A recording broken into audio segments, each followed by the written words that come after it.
Bukayo Saka running down the wing, Saka in the Arsenal thing, Saka. Stop. Yeah, we're gonna win the league. It's a good day. Bukayo. Saka. North London is red, motherfuckers. We did it. We went there. We got the job done. Yo, what's happening, people? Welcome back to the Tiki Taka podcast, where you're going to hear hot takes, unbiased opinions, and hopefully have a couple laughs along the way. Yes. And there were a couple of players' chance I could have chosen, but Bukayo Saka, hail end guy, the guy who knows what this fixture means. His interview after the game was brilliant. He turned up and he got the business done. For the first time, Arsenal have gone to Tottenham, away at Tottenham in back-to-back seasons and won. They've never done that in the Premier League era, at least. And we had our preview.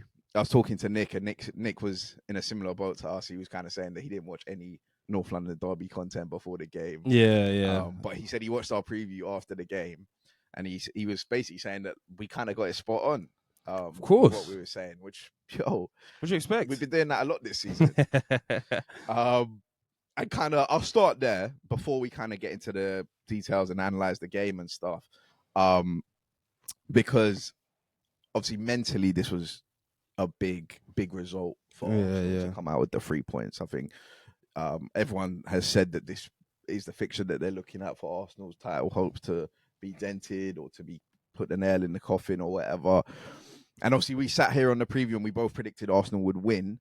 So I was going to ask you, what is it about this Arsenal team that gives you, because we wouldn't be, well, not me at least, and for the most part, not you, we wouldn't have been predicting Arsenal to go away to Tottenham and win or away to these stadiums. And like even the Man City game, I predicted a draw. I think you said that we might not get beat. Yeah, we would never have done that before. So what is it about this Arsenal team? Is it just, for this Tottenham game in particular, is it just we're a better team? So you thought we were going to win the game, or what is it? For this Tottenham game and for a lot of these games, honestly, it's the manager. The team, the players, they do their thing, but honestly, I think it's the manager because, and speak more on that. This was the biggest showcase. This game was the biggest showcase for it, and I feel like a couple of people have been saying it, for sure. But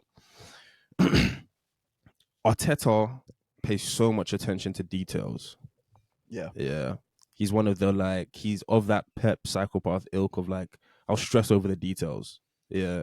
And I think that was the biggest difference in this North London derby. Obviously, I caught up with you the day of the game, and I was telling you how I felt it was such a weird game to analyze and so on and so forth. But I think what I've settled on is quite simply, Arteta cares about the details, every single part of the details of offense and defense. And Ange, for example, it looked as if, or it felt as if, he cares about certain details and certain aspects of the game rather than respecting the whole game. Like Arteta, I feel like there's a stubbornness there. Yeah, there is, and a lot of people on Ange's part. Yeah, and a lot of people have comparing it to even our time towards the end of Arsene Wenger's era, where we were picking and choosing what parts of football we respected. Like we respected the beautiful game and passing, move, and this kind of that, but we didn't respect set pieces. We didn't respect shithousery. We didn't respect being strong in midfield, that the cynical foul. We didn't respect that kind of stuff. We were saying that's not how we play football. That's not what we do. Yeah.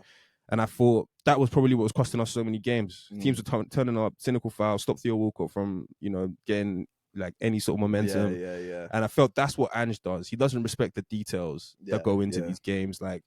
It's almost as if he doesn't respect the opposition. But that's my thing. If you are this game and the other big games that we've won, but in particular this game, it comes from the set piece first goal. The not putting somebody on Ben White, the doing the zonal marking when we've got 6 guys at the back post. We're going to get a run on each one of your men in the zone. That's just not respecting the details of a football match, and ultimately. And that's where at the same time you're giving Arteta his praise. And that's why I'm giving Arteta his praise, because more than a bit more than what Arsenal was doing, and he respects the shithousery stuff. He respects set pieces. He's on David Moyes for however many years. There's elements, the dark side of football, that he can become Diego Simeone. Yeah, and I appreciate that for sure, because that it makes there's a 20-point difference between us and Spurs, and those are where those points, those margins add up over the course of the season. The whole high line that Andrew's doing 24/7. Maybe it shouldn't be 24/7. Yeah. Those small details, the whole Saka being left think about the goals that we scored. It was 2 set pieces and Saka being left 1-on-1. Mm-hmm. No other team, all the other top teams we played against, Conte, South Porto, Bayern Munich, all of those guys, we weren't getting that kind of joy. We weren't getting one-on-ones. We weren't getting easy headers in the box for corners, you know. Yeah. And I thought that's the difference. Yeah, I agree. And I think what you say about obviously that the difference being the manager and Mikel, and what we've especially this season, because last season, and we've spoken about this a bit before, especially after the Man City game, is that last season it was almost like, and I understand why we did this, but we were playing so well that we were just going to play that way every game. Yeah, exactly. So the 2 games against Man City, we played that way. In every game, we played that way. Whereas I think Mikel's obviously learned his lessons from last season, and now I know, which is again part of the reason why I predicted a draw, or I said we wouldn't lose at the Etihad, and I predicted a win in this game, is I know Mikel's going to come into the game with a plan. Yeah.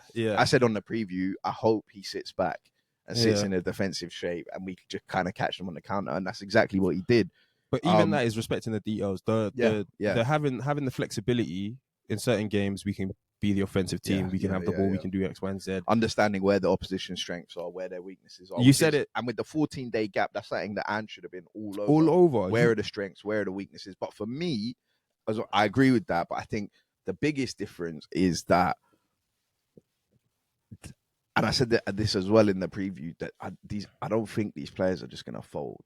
Yeah, like, and they showed a lot more mental atmosphere strength. when it's hot like that in the North London derby. It's always going to be intense, and you're going to have to stand up and be counted for. And I said in the difficult moments, I'm going to rely on this defense to kind of see us through. And they did their thing. And at 3-2 with 10 minutes left in the game, that's what they did.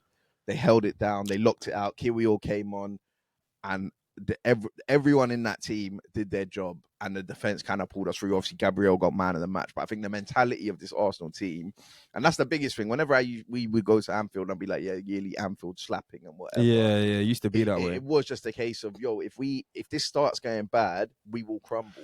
I agree with that. I agree with that 100%. That the mentality of the team is different, and we have a lot more characters and leaders and people that have learned from the pain of not even just missing out on the title last season, but missing out on top 4 the season before.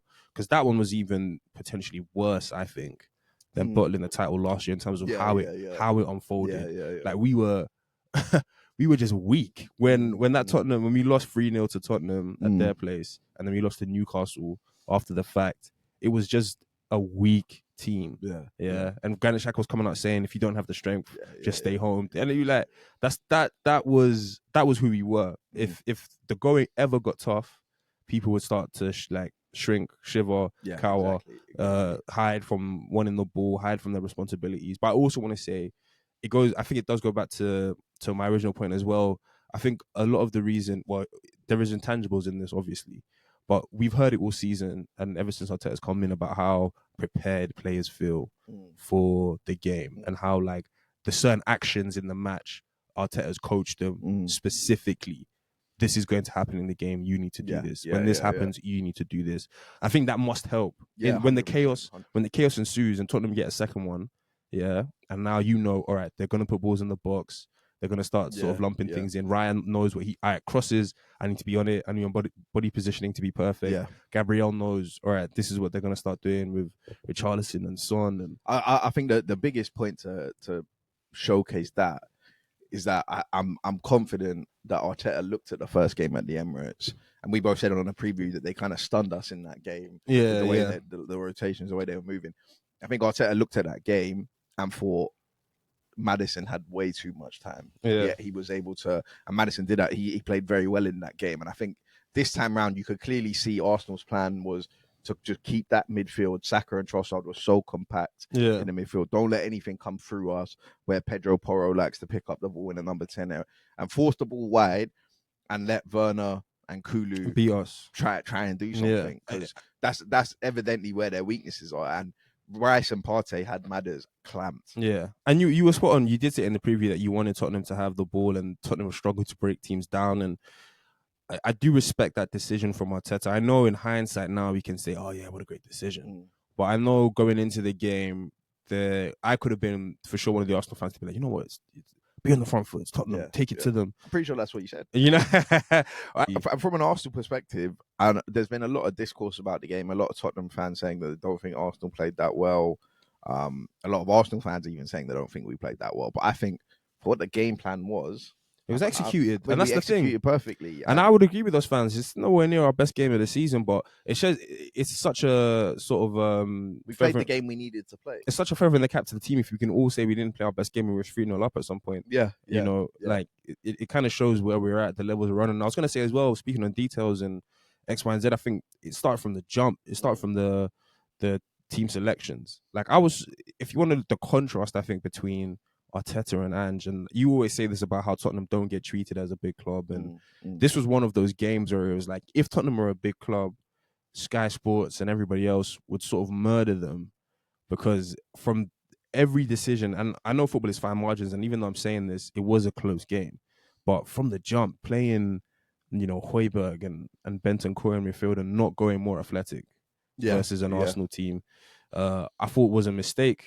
I think on the Basuma for Højbjerg one, like Basuma's not had a good season. Yeah, I think even Spurs fans are understanding that he should be dropped, and they weren't too mad with that because they're even saying that Maddison should be dropped for the Chelsea game. But I think Pape Sarr should have been in that team. One of the two of them had to be in that team, because the thing about the Basuma thing is, I understand that Basuma's not really been good for however many last 10 weeks, whatever it's been. But you lost 4-0 last week. Basuma was in there. You bring Højbjerg in, he heads one in within 10 minutes. Yeah, but we know that now. And I look, I agree with you. Like that, maybe also, even if Basuma's there. This is Højbjerg in 2024. But that's my point. That's my point. It starts with the details. I'm just trying to give the Tottenham perspective. Well, that's my point. It starts with the details. Like, Ange obviously had a decision to make. And in hindsight, it's you can say you got the decision wrong. That's what podcasts do. Is like we use the game and we start to say, what did the manager do?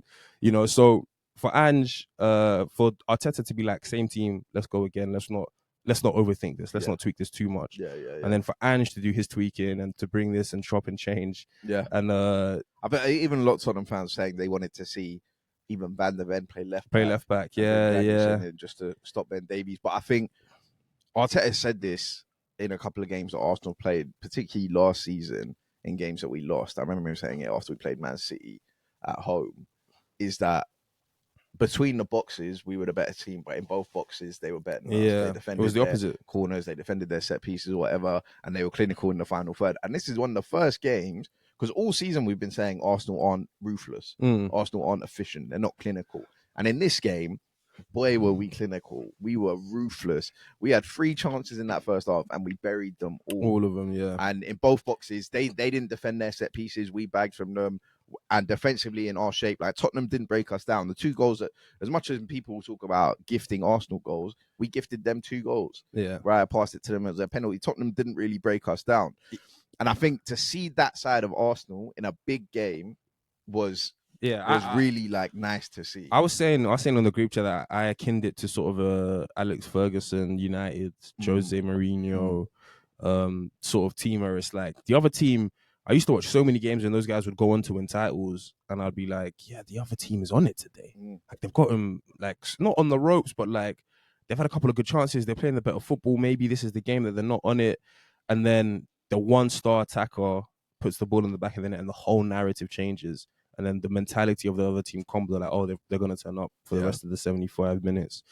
And no, I agree with you. And you mentioned the being clinical, 3 chances, 3 goals. Even the offside one, where Odegaard slips Kai Havertz through and that goes in the back of the net. I know it was offside, but even just seeing that hit the back of the net, that easily, quote unquote easily, ball over the top from Partey, reverse ball from Odegaard. I was like, okay, this team might, they're like, give us another one of those. Give us another one of those and we'll take it, type of thing. And that wasn't the team we were seeing at the beginning of the season, for sure. That one chance, one goal. I don't think that is this team. Yeah. I just think on that day, obviously Tottenham did their part as well, because I mean, how Kai Havertz is 2 yards away from the goal. Romero just let him go. Header. But we'll talk on some Arsenal players, and then we'll do the Tottenham side, because obviously North London is red, so we have to start. There. To be fair, London is red this week. This year and last year. We scored 8 goals. past Tottenham and Chelsea. I was telling you, the points difference. I wish I could get the table up from last year. The points difference between us and the next London club. Yeah. For the last 2 seasons, it's like 20 points between us and Tottenham now. 30 between us and Chelsea, I think. Yeah. But yeah, getting into these players.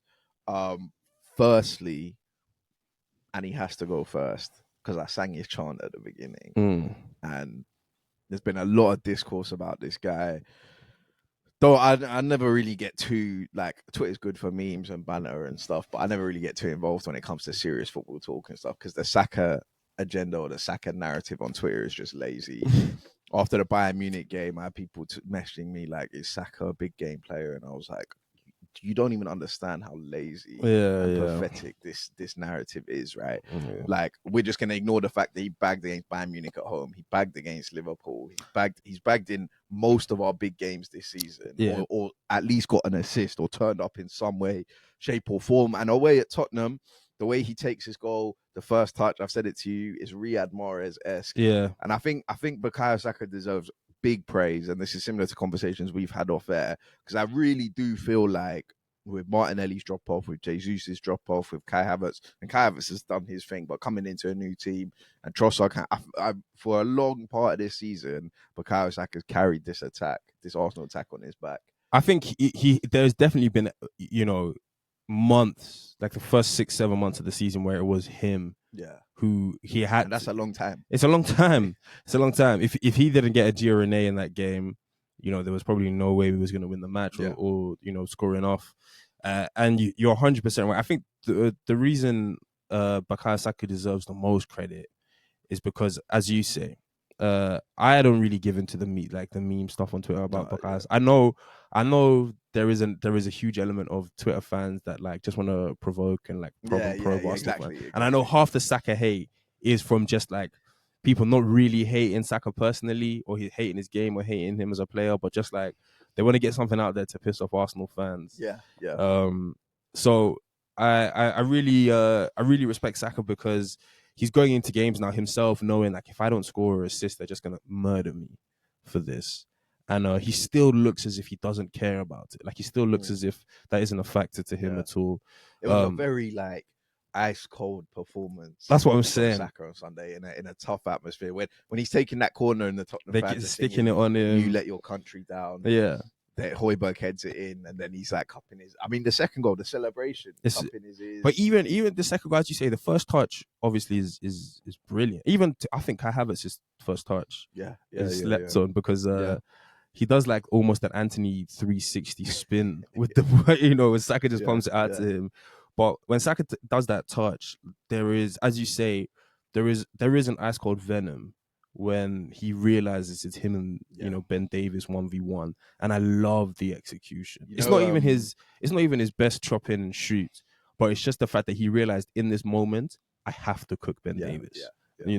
And that deserves a lot of love. That Tottenham fan tapping Tobes. Yeah. So he was at the game, and he was like, after Saka took that first touch, the whole stadium knew. Yeah, you can see it. That's though. like how inevitable it is. Because I was watching some of the like fan clips on Twitter, and it's like the Tottenham get the 2 penalty shouts, and fans are up and shouting ref. Kai Havertz thinks it over.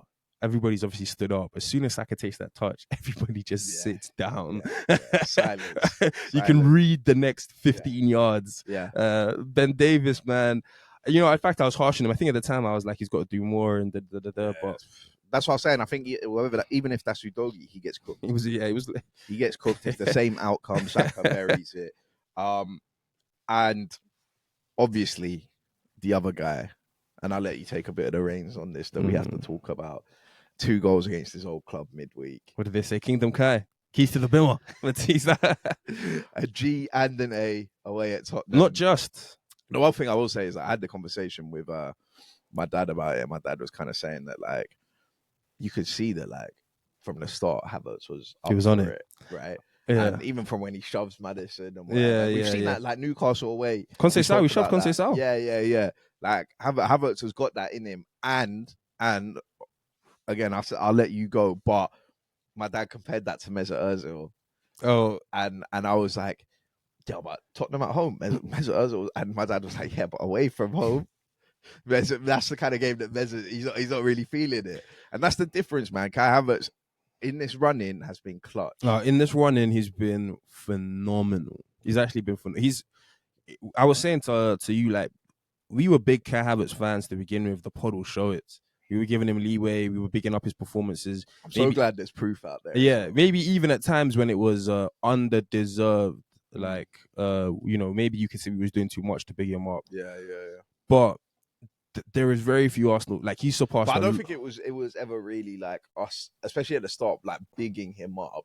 It was just kind of, showing appreciation. I had him as signing of the season or whatever, but that, I mean, that's looking. Well, third eyes open. I think it was more us being on the side of Arsenal fans that were willing to give this guy a chance. Time. Yeah, I wasn't going to murder him and kill him, and there was obviously something in there that Arteta could extract. But my point is, I'm trying to say is, I think he has to be surpassing almost every Arsenal fan's expectations in terms of just output. I knew they had the potential to be a good player and be tidy and connect the attack and, work hard and this kind of stuff. But the 13 and 6, the scoring 3 goals, 4 goals in a week, against your London rivals. Against London rivals, as you say, being feisty, getting into challenges, just being all round up for the fight.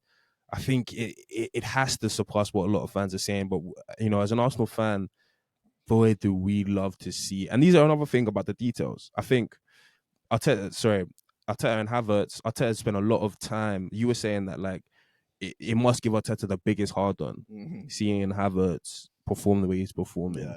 Seeing, because he's stuck his neck out. As you say, everybody's killing him, crucifying him.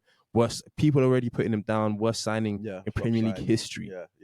People saying worst signing in Premier League history, 65 million, all this kind of stuff. And it's great to see in this season Havertz shut up critics, let alone Havertz grow to sharp critics. Season 2, season 3, season 4. Like, it's great for him to show in this season. And I think beyond just his sort of physical attributes, man, his mentality has to get a lot of praise. Like, because he was getting the Bukayo Saka shit. He was getting a lot of, after every game, what does he do? What does he really bring to this team? Are we a worse team with Havertz in there? Kind of stuff. He's got more. He's doubled Granit Xhaka's numbers. And like, and the one thing I will say about Kai Havertz is he was getting a lot of shit from quite a lot of Arsenal fans, but going to the stadium, there was very much a sense of like, all the Arsenal fans want this guy to do well. Of course, they all want him to, like, show Chelsea that they fucked up. Of course, and merit the price tag and all of that. And I think in a certain sense, like, I'm careful to say that, like, this is a different player or whatever, because there were definitely games at Chelsea, which is why I was like, I could see that there was a good player there where I thought, Havertz has played well. But the problem was the inconsistencies. And he's shown for the whole of 2024, he's been very consistent. And if he can carry that on, then I don't know. Brilliant. I exactly. I am very happy with Kai's performances, very happy with what he's providing us so far. But I don't know. I don't think anybody knows whether or not this is Kai Havertz or if this is Purple Patch Kai Havertz. And I'll take it both ways. If this is Purple Patch Kai Havertz, just do this time next season in the exact same window. We'll take that over. Maybe we get a striker for the beginning couple of months. I think all Arsenal fans would still say we need a striker. But you need a squad, man. You need, like, City have Haaland and Alvarez, who are both top in my opinion. Arteta does not want to get him out of the team. I think that's the thing. No matter the position he plays in. Arteta trusts him. Yeah. He's got full faith in him. And you know Arteta, what he does when he trusts you. Yeah, exactly. So, and the pass he plays for Saka's goal and then to get the header. It was just good to see, especially because Chelsea and Tottenham fans have been killing this guy this season. So for him to come back and dunk on them, and quickly, before we go on to, we talk about the Tottenham bottle gene a bit more in depth.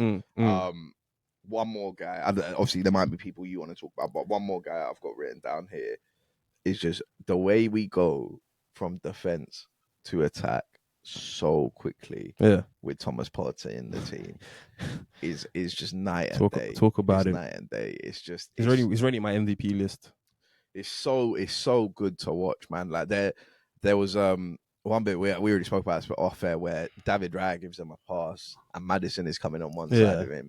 And he turns out Maddison's on his ass and Partey's carrying the ball. And then the best thing, I don't even think that's the best part. The best thing is that Ben White's there for a free pass and Partey wraps it to Saka 15 yards in front of him, ready to go 1v1. And that is what I was going to say. So you brought me onto my point about Thomas Partey is I didn't think I said it on the pod, but I was sort of feeling as if Saka's performances, not that it was like a massive drop-off, but like just as if he wasn't as effervescent, I should say, at the beginning of the season. But you bring Partey in for 2 games. We scored 8 goals. Yeah, Saka's had the most one-on-ones in the last week. He starts looking like oh, I missed this Saka. Yeah, exactly. Bro, he just ain't been in those positions. Exactly, but and that is all. Or Thomas Partey has to get a huge amount of credit for that because we were putting teams away. We were scoring goals before in that little period with Trossard and and then things became a bit more tough when we went to Bayern Munich and X, Y, and Z. But ever since we've reintroduced Partey into the team, that fluidity. We scored 8 goals in 4 days. And it's not even just, and I know we scored set pieces against Tottenham, but the moves that we're putting on back to front, as you say, that is very last season-esque. Partey picking the ball up off Gabriel or Riot or whoever it is, and getting us moving from back to front through the whole team. It's an incredible skill set that he has, but I will always respect Thomas for what he's done for the football club. I know it's been an up and down journey, but when it's up, it's incredibly up. As you say, when's the last time? It's the best football I've seen us play in a long time. We might have to wait sort of 2 years type of thing to beat Chelsea that convincingly and beat Tottenham, at their place in the same season. Like, it might be one of those things where it's like, oh, do you remember in 2019 and then in 2023 when, those results happened? To do that in the same week is incredible. Well, we had to wait, what's it, like 30 years to see us win back-to-back games at Tottenham, and Thomas Partey starts both of them. that right there is it. Yeah. That right there is it. Even Vieira and Gilberto Silva and these men weren't there. Yeah. But Partey and Rice. Yeah. And that's the other thing I'll quickly mention. Rice was good. I mentioned this to you. It just, in that game on Sunday, whenever the ball broke loose or there was a counter-attack on, or Tottenham might have a sniff of, there's a chance here, it's always snuffed out. Declan Rice. Yeah. Galloping across the ground, making up the yards and getting that ball back. There was one point where he made like 3 tackles in one phase of play. Came out with the ball. And for as much as like I think we both sat here and said like we need Declan Rice to get a bit more progressive in possession, that kind of thing will win you titles. Well, yeah, 100%. In big games, you need that. You can't just have Thomas Partey, and I'm Granit Xhaka's biggest fan, but it's different. It's a different level. As much as Granit Xhaka offers us that progressive pass, you need that PMP in there. Yeah, and Declan Rice, in terms of his athleticism, is the best in the league. Yeah, and not to jinx anything, but it's the athleticism. It's all of that with the availability that he has to do it every week, every 3 days. Because he could be one of those guys that looks great, like Partey looks great when he's playing, but because he has such a demanding job, he can only do it for, a percentage of the season. It's the fact that he can actually do this for 38 Premier League matches. Playing as an 8 as well, the distance he's covering. Yeah, it's unbelievable. Unbelievable. Was there anyone else you wanted to mention? No, I just want to say on sort of the spectacle of the game, like David Raya's mistake. Maybe we should talk about that. Yeah, David Raya's mistake. I think the only point I'll make about David Raya is he is showing, and I said this to you, that he is showing that when the big games come around, that he's never been in these big games. Like, saying he's our Stefan Ortega. Yeah, and even Stefan Ortega is like he's tidy. He's tidy. He's played some big games. He's the number 2. No, I don't think David Raya is the number 2. I don't think we need to get a new goalkeeper. I don't think anything. I think we will sign one because Ramsdale will go. So we will sign a number 2. But like, I'm very happy for David, kind of like I was with Ramsdale last season. I'm very happy for David Raya to be our goalkeeper next year. The only point I'm going to make on him and the mistake and this game is like, David Raya, obviously it's easy to say this in hindsight, but David Raya doesn't make that mistake versus Bournemouth, versus I don't want to jinx it, but versus X, Y, and Z team. Yeah. Even the same thing with the Bayern Munich game.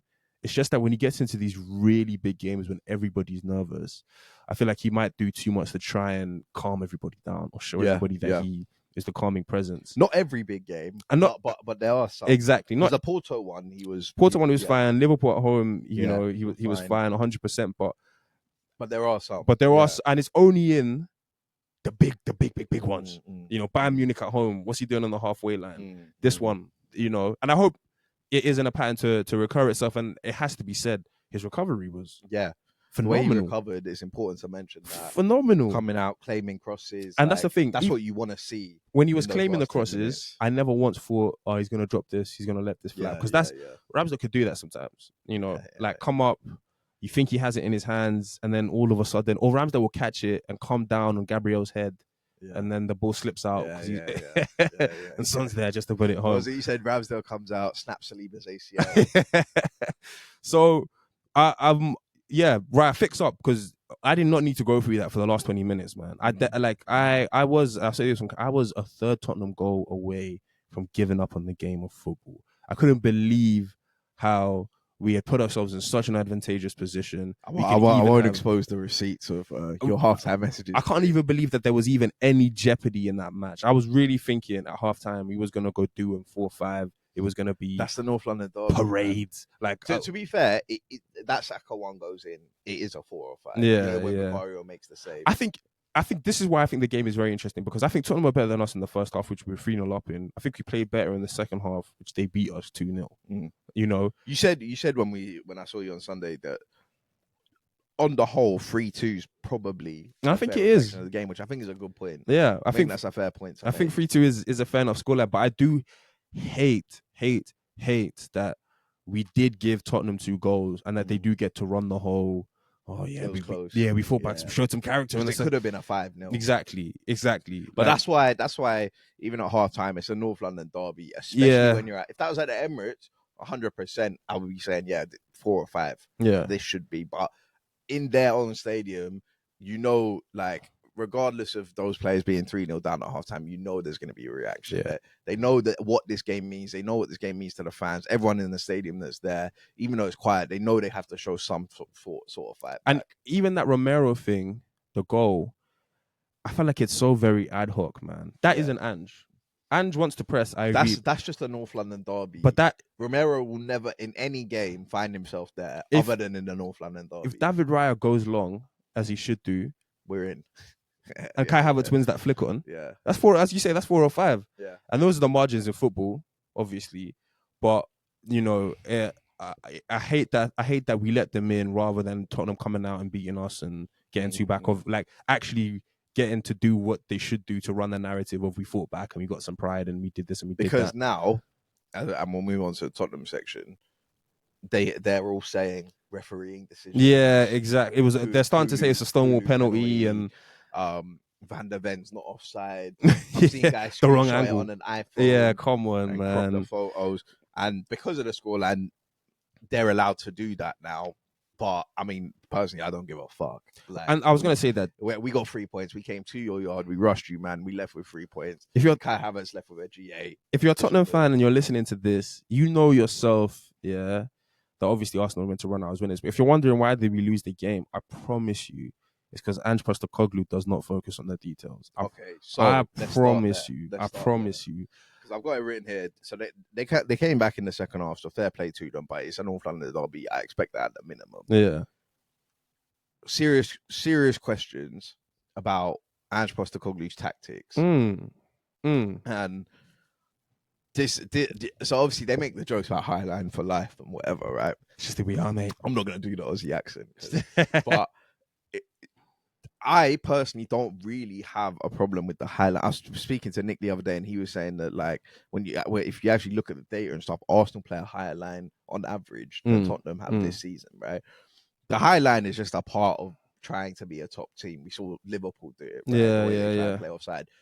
But the problem is with the high line, that second goal, Kai Havertz cannot have enough time to turn round, look up, assess the field of play, and play his pass. If that's Liverpool at Anfield, Henderson's hitting him, Wijnaldum's hitting him, Trent's converging on him. He doesn't have the time to turn. So that's part of it. But also, Tottenham fans will tell you Porro, Romero, Van der Ven, Udogie is a top back four. They said it was better than Arsenal's back four. Yeah. So if that's the case, why is this not working?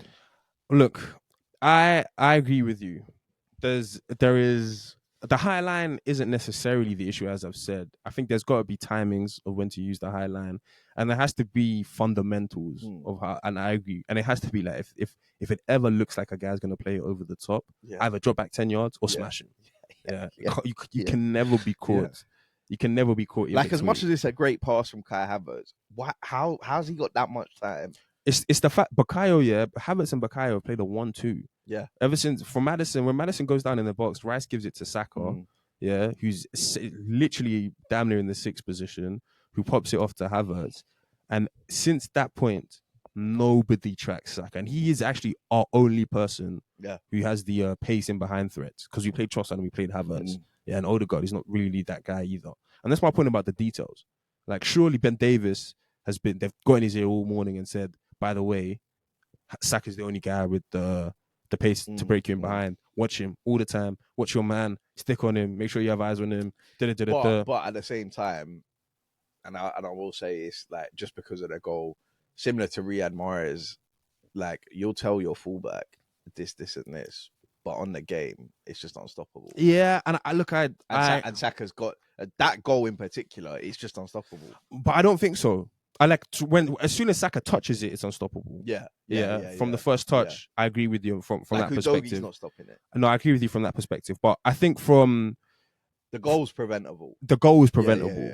Even Ben Davis, when he sees Havertz winding up, he shouldn't even be looking at the ball. Yeah. He should turn full body around, full 90, and just sprint for 10 yards. Just run backwards for 10 yards. Yeah. And hopefully, by the time Saka does do his first touch, you're already in a defensive position, rather than Saka taking his first touch and waiting for you to come, because then he's just going to use your momentum against you, which we see. So, and those, and it sounds like really small things, but those literally are the margins that win you football games. And obviously, we've already done the set piece thing. I've already gone into sort of why I thought the starting lineup was wrong. I would have played Brendan Johnson. Honestly, how you have 14 days to prepare for a game against Arsenal, who have shown everyone that they're the best team in the league, and you concede from 2 set pieces in the way you do. You don't have a man stopping Ben White. Ben White, by the way, absolutely loved him trying to take Vicario's gloves off. But how you've had 14 days to prepare for that, and that's a major issue for Ange Postecoglou. It's worse in the press conference when he dismisses the idea of getting a set piece coach, or saying our set pieces is not the real difference between us and Arsenal. I'm like, bro, that's the whole point. The whole point is you can't pick and choose what details to focus on. You need to focus on every detail. You need to maximize. Arteta always speaks about trying to be the absolute best in every action, every facet of the game. Did you see that thing they put up in the chain? And it said basics, and the S stood for set pieces. Yo, like, Arteta tries to be the best in every, and to go up against. I've seen this tweet, and it was like, I can't even send it to you. It was like the 3 guys to beat Pep were the 99-point Klopp. It was like 93-point Conte. And the 100-point Jose Mourinho. For Real Madrid. Those are the 3 guys to beat Klopp. And to get to the mid to high 90s, there's no way you get there without absolutely focusing on absolutely every facet of the game. Paying attention to you're beating the juggernaut in Pep and Manchester City and X, Y, and Z, or even in Ange's case, to beat Arsenal or to break into the top 4. I don't think you can be so cavalier with what details you focus on. And like, I'm only going to focus on this because we play Highland and I want to play this style of football. I hear all of that, but everything you need to get your hand on every goal. You need to get your hand on every sort of point that you can get, and you can't pick and choose. 100%. And having said that, I think it's important to caveat this with, like, and I've said this about Tottenham before on this show, like, fuck Tottenham and all the rest of it, but even if they don't get Champions League football, in my opinion, Ange just had a good first season. He has, exactly. Right? And like I said, I've said this before, people thought Tottenham would finish 7th or 8th. I don't need to repeat this, but even if they get Europa League, I think he's had a good first season, but I think he has been sussed out a bit. Recently, like the Newcastle game, like, it's bad. Just like, and if you go to St. James's Park like, bro, you should know, like, there's certain things you don't do. But that's my point. It's the details that I think will undo. Ange has had a very good first season because he's surpassed expectations. I thought Tottenham was going to be Crystal Palace levels, squandering down there. Losing Harry Kane. He has to stay. He has to get money and get more personnel that he wants in. Hopefully with the personnel differences, you can be a better team. But even within that, there have been certain managers that have bopped to Ange, and it's only been because Marco Silva, Gary O'Neill, getting the double over. It's only been because those managers are focused on the very small specifics of where we can get our marginal gains in, rather than and all these managers have a style of play. All these managers, Neto, 1v1. All these managers have a style of play. All these managers have a way in which they want their team to play, but they also know in certain moments, they can adapt in certain actions of the game. You, my right back, my left back, my this, my that. You need to do this. And unless I'm seeing that from Ange, because Eddie Howe and these guys are bopping to him.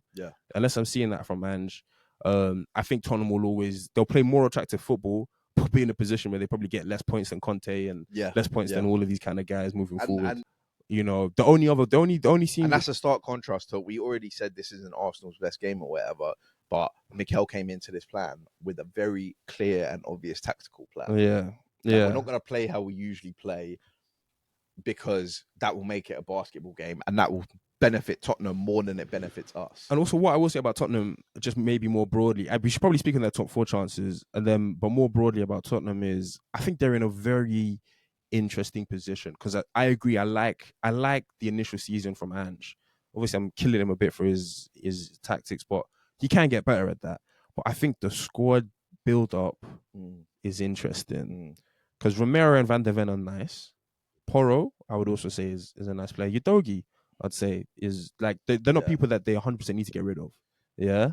To my point earlier about Tottenham fans saying that that's a good back four, in my opinion, it's not a good back four. Well, but let me go on.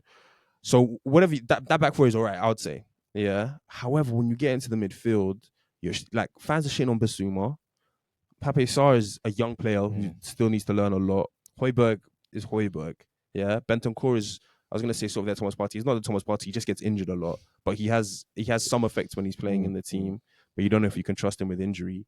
We've killed the wingers. Werner, Solomon, Johnson, so Kulu, Richarlison, who's up and down. Yeah. So if you're a Tottenham fan, CEO, Daniel Levy, it's like, I might need another centre-back, because also Van de Ven looks like he gets injured quite a bit.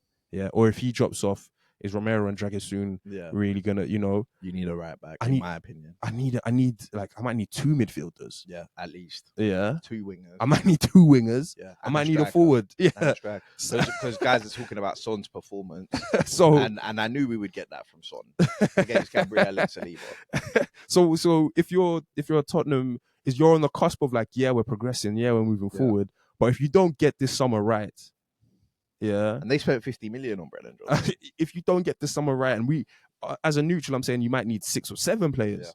If you don't get the summer right, you're not going to make that progression that you think you're going to make. And it's going to be tough for Ange. And we're going to be talking about the personnel and, he can't play the high line. And then this comes back into full circle. Does he have the tactical ability to adapt? If he doesn't get the personnel. That's the other part of being a manager is, and this is why we give Gary O'Neill so much praise, is assessing your squad. And then assessing playing the best way to play given the attributes of the players in that squad.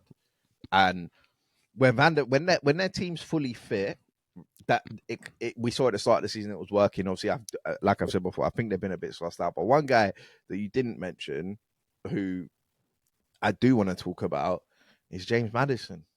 They're saying the 3 stages of James Maddison. Yeah. What was it? Unplayable, unavailable, unnoticeable. He's been, and the purple patch thing has been leveled at James Maddison for some time for a while. For some time now. During his time at Leicester, that was measured at him. April 8. What did they say? January to May, Madders is the worst. Yeah, I wouldn't wish that on my worst enemy. Yeah. And the way Tottenham fans were gassing this guy, I was a big fan of James Maddison. I'm still like, he's got quality. I still like Jay. Like, he's a bit of a waste. But the drop off has been off the cliff. The way he was diving on Sunday, he's a diving scum. Was no, but that's him. Scumbag. But that's him. But I like him as a footballer, right? You're doing an interview and guys will be like, it would be like, we need more of this. Yeah, we need more of this openness. But Because and I don't think James Maddison's on the same level as Odegaard. Of course not. That goes without saying, though. Yeah, but often people level things at James Maddison like he can't come and pick the ball up deep and dictate play like a Martin Odegaard. But I actually think James Maddison can do that. And that's why, for Tottenham fans, they'll be disappointed. Obviously, Maddison got hooked in the North London derby before we 3-0 down after 60 minutes, right? Tottenham fans will be looking at him like, yeah, okay, Rice and Partey are clamping you down in this area, but come and pick the ball up. Come and do what a Martin Odegaard would do. At home, especially when you need 3 points. In the North London derby. Like, Arsenal are a better team than Tottenham, right? But that's not enough to win you the game, especially in the North London derby. So Maddison needs to be like the hot hand. Right? He can't have a lukewarm game. Yeah, no, 100%. But he doesn't seem to do that well unless it's early season. He doesn't seem to do that well under pressure. The lights are too bright. The lights seem to get too bright. And obviously he's been injured this year. But sometimes December is injury. He's come back since January. Yeah, and he's not been that guy. I don't think he's played well. The drop off has been at the start of the season. He was literally winning games. His goals and his assists were churning out. He was most. Points. I think he was most people's. And watch out for that because we will do. We'll do a review. We'll do a recap of the signing of the season stuff. But I think he was most people's signing of the season. He was 1 or 2, for sure. He was definitely like my top 2. And I don't know what else to say about James Maddison other than like he feels not like a luxury player is too harsh. But when the team is doing all right, I think that's a fair comment. Like when the team is winning and doing well, he's there. He's involved. He's throwing the darts at the fans and everybody's loving it. But as you say, North London derby, good teams turning up. I need you to get on the ball and control things. Yeah. He's nowhere to be seen. Or he'll play one good ball every 10 minutes, and and then the worst thing about him as well, he doesn't even have he's not like Odegaard who has the fitness to play 90. Maddison's got to come off. Yeah. His leg can't do it for that long. So it's interesting, and I wouldn't be surprised if Tottenham even go and get Gibbs White and like really mess things up. Like instead of getting a 6, they'll get 2 10s. Yeah, and that will just that's bad business, man. You've got James Maddison now. He has to be your number 10. I would not be shocked. You can't come in and bring Gibbs White into this team. I would not be shocked if they bring in Gibbs White unless you plan on playing Gibbs White like off the left or something. Bentancur, Gibbs White and Madders. No. And the balls over the top never getting cut out. But that's the thing, like Tottenham fans want Maddison to be dropped for their game at Stamford Bridge on Thursday. Yeah, that can't happen though. Like that's the point we're at. That's how bad he's been playing. But who do they play instead of? Who would they even consider to play? Kulu in the 10? Yeah. That's ridiculous. Kulu as well could also get this segment of like, what are you actually doing for me lately? Like what are you actually doing for me? It's terrible, man. I think he has less end product than Jordan Ayew. Cool. The one thing, in terms of like end product guys in this Premier League, Kulu is one of the worst. Kulu plays with a muffler on. I don't know why his shots. Tottenham fans that I've seen speak about the game, Kulu was our best player. yeah. Okay, firstly, that shows how shit you lot were in that game because Kulu was a whack, yeah. And secondly, if you're saying your number 10 was the best player on the pitch and I didn't see him create a chance, score a goal, have you ever seen Kulu rifle one? I'm not even talking about rifle one into the top bins or whatever, but just hit a shot with any considerable amount of power that gives a keeper something to think about. Like Kulu, everything just dribbles into the keeper's gloves, yeah, or his cross won't ever beat the man right in front of him. Yeah. The guy always gets the block in, goes out for a throw in. But Tottenham's, look, we could do that with all the wingers. Manor Solomon, even Brendan Johnson, who's been there sort of, unless you count Son as a winger. I actually think Brendan Johnson's had an okay first season. I was going to say, unless you count Son as a winger, he's probably been their best winger this season. Even he's up and down. Because he came on and kind of caused us light issues. But... Before we move on for Tottenham, then I got 2 questions. One, if you're Tottenham next season, do you stick with Son down the middle? Yeah. Or do you try to do Richarlison down the middle, Son out left? I think for the rest of the season, it's got to be Richarlison down the middle. Yeah, you know what? I tend to. I said this to you preseason preview. I didn't want Richarlison to start as the 9. I was more afraid of Richarlison starting as the 9. Yeah. However, I do feel as if, as much as that is his best position, you know, Son as a left winger for everybody else is happy days, calm. Yeah. Well, I want you left wing now. Son. That's why I've said on this podcast before, Son's not a left winger. Yeah. So stop playing him out there. So what do you do if you're Tottenham? I told people not to include Son in their wingers list when we did Yeah. But the way that I see it, Son and Richarlison, is the way I see when we speak about potentially Isak coming to Arsenal and Isak Havertz. Someone has to play, right? But so, really, you'll be occupying the same. So those home game Isak is just it's different gravy. Yeah. But obviously, I think Isak's as a striker, his quality at the moment is above Son, right? But there are definitely games where Son should play as the striker, and he will get his. Yeah, he's clinical in front. I know he missed the chance in this game, but he's clinical in front of a goal. But their next two games, Chelsea away, Liverpool away, Richarlison has to be the number 9 in both those games. Yeah, that's how I would view it. I can see that. I can see that because Richarlison will give Van Dijk and Konate a lot more to think about. Son, if he starts as a number 9, will replicate the 90 minutes that he had. That would have been like Arsenal. You know when we played them and we were like Havertz had a monster task today. If Son's there, that's like Eddie. Yeah. Richarlison will at least like make it difficult. And then my last question, I guess, is Tottenham's top 4 shots. Do you think it's done, dead and buried, or? I do think it's done. And the reason I say that is because I think Tottenham will lose their next 2 games. Yeah. I think Chelsea away, they have an absolutely horrendous record there. I think they've won once at Stamford Bridge in the last 30 years. So when Dele Alli scored there, and I think the record at Anfield is even worse. If Tottenham lose their next 2 games, 5th spot is not really safe for them. Like you got Man United and Newcastle. Man United's 4 points behind them now, but Tottenham have a game in hand. And you're saying you're going to lose their next 2. Like, are you seeing Tottenham finishing in and around sort of the 6th, 7th position? No, because I don't. Because they also have Man City. Man United are whack. And you don't think Man United are going to pick up enough points? Well, Man United could lose their last 4 games. They've got Palace away on a Monday night next, and all the Man United fans know what's happening there. And Newcastle aren't really showing enough consistency. So I think Tottenham will be all right to get that 5th spot. Because the other thing is Villa play Brighton away this weekend, and we're going to cook Brighton. Yeah. They deserve to be cooked. But I'm confident Brighton are going to win that game. Are you? Yeah. It's away at Brighton. They've had a really bad run of form. I saw that Villa performance against Chelsea. Villa have their semi-final on Thursday. Yeah.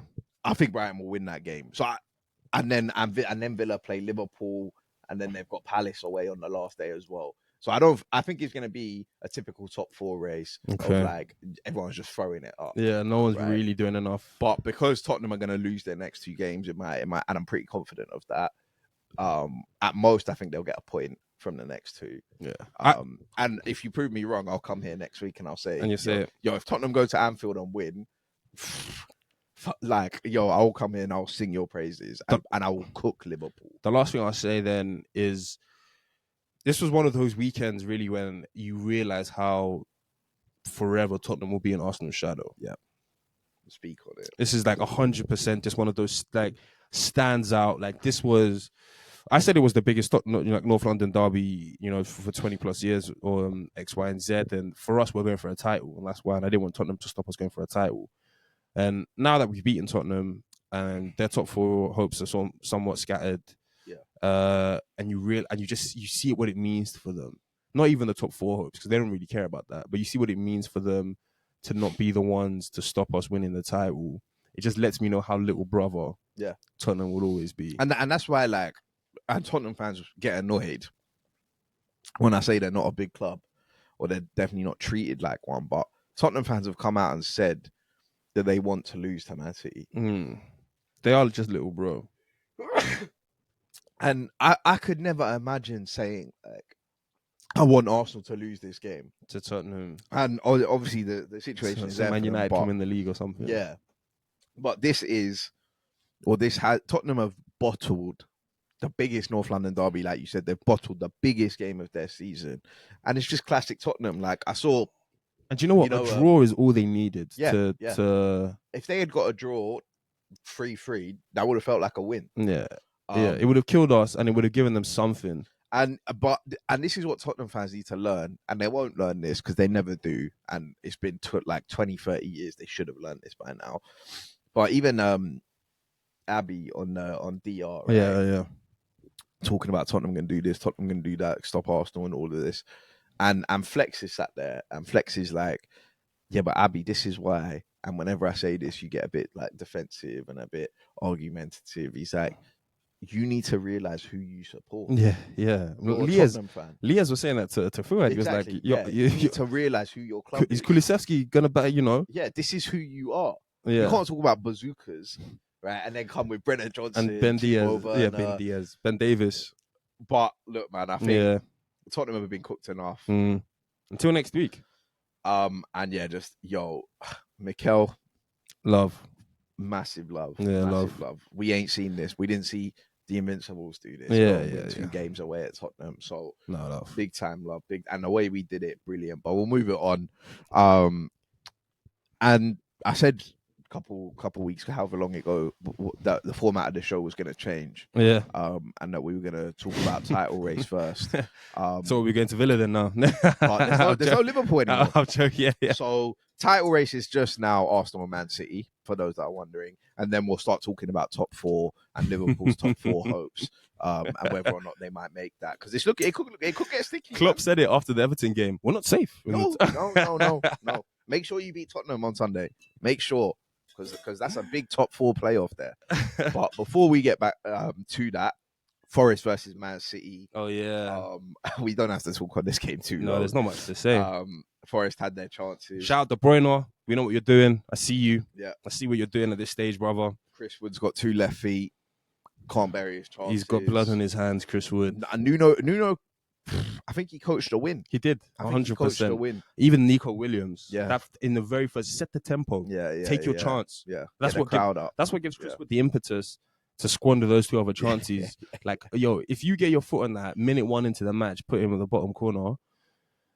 Anyway, Man City, I'm not going to lie.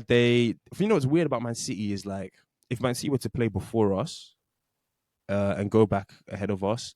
Obviously, I'm an Arsenal fan, so it does feel this way, but the pressure feels different. We won the huge North London derby. It didn't feel as if we really even put Man City under any much pressure. Like, it felt as if, like, it was... Yeah. And they didn't play well, and that's the thing. They didn't play well. But... Yeah, the thing with Man City is they're getting the job done. And personally, we've said this, like, we're not going to fall into this trap. I can't see them dropping any points. And it's in some ways, it's almost good that, like, we've seen them do this before to Liverpool, so we're not looking at every game thinking they might drop points here, they might drop points, and luring ourselves into that kind of. Obviously, there's some part of you, some element as a fan where you just kind of do that anyway and whatnot. But I think shout out Ola Aina. Yeah, he played well. I didn't realize he was 27 though. I thought he was a young player. No, because I think he's had a couple of years at Fulham, and he's actually a Cobham graduate. No way. Yeah. He was at Cobham, but I think it's looking ominous from Man City. But who knows, man? It would be very Tottenham to I don't think it would be Tottenham. No, but I'm just saying in terms of Tottenham as a football club, it would be very Tottenham to take points off Man City, lose to Arsenal, and give Arsenal the lead. In Marco Silva, I trust. I need Fulham to lose their next 2 games before they play City. Yeah. Just so that it's all like hope is meant to be. That's when Marco Silva comes alive. In the 12:30. Yeah. That's when Marco Silva comes alive off the back of 2 losses. Mate, I just need Gary O'Neill to tell me that Pedro Neto is going to be in the squad on Saturday. I just need him to tell me that. But City top of the league, or no, 1 point behind Arsenal, game in hand and whatever. Moving on to the top 4 stuff. West Ham versus Liverpool. We called this game almost verbatim. We said Liverpool. I said of all the fixtures this weekend, that's the most, because I said even Man United, Burnley, something could happen. Yeah. I said of all the fixtures this weekend, this is the one I'm most confident about. No, we did call it. We've said this, and I said this on the pod a million times about how a 2-2 draw with West Ham, how much Liverpool looked like us last season, and even whilst it's happening, it's so delicious to watch.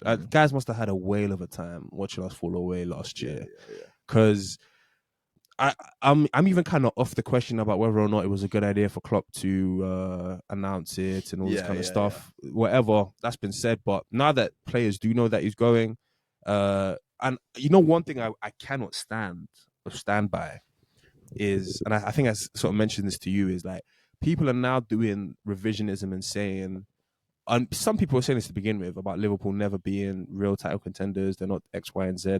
They weren't meant to get that far. But I think if 2 match weeks ago, I should say, when Liverpool were level on points with us, or 3 match weeks ago when Liverpool were top of the table, nobody was saying or no one should be saying that this team can't win the league. Like you've been the Opta predictor had them with a better chance than Arsenal. You've been consistent for 34 match weeks.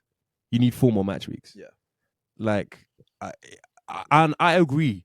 I didn't expect Liverpool to win the league. It's great that they were even in the race and X, Y, and Z, but I'm not going to give them the pass of, oh yeah, they were never meant to be there anyway.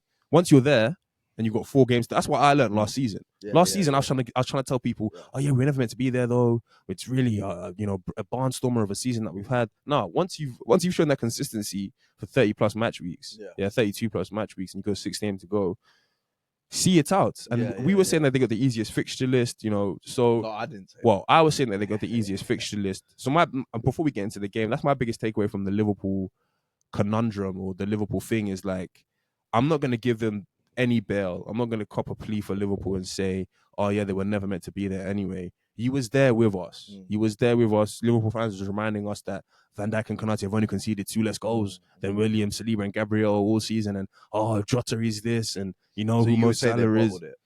I would say that they have bottled it. Yeah. They bought the title race. They don't bought the title. You can lose to City, you can win every game, and it means they would have always been champion, type of thing. But the title race, the fact that there are still 3 games to go, 4 games to go, and we're not really considering Liverpool as a title contender, this should have gone down to the final. Liverpool, should have been having their North London derby moment this weekend, where it's like, are Tottenham going to derail Liverpool now? Rather than West Ham, Antonio.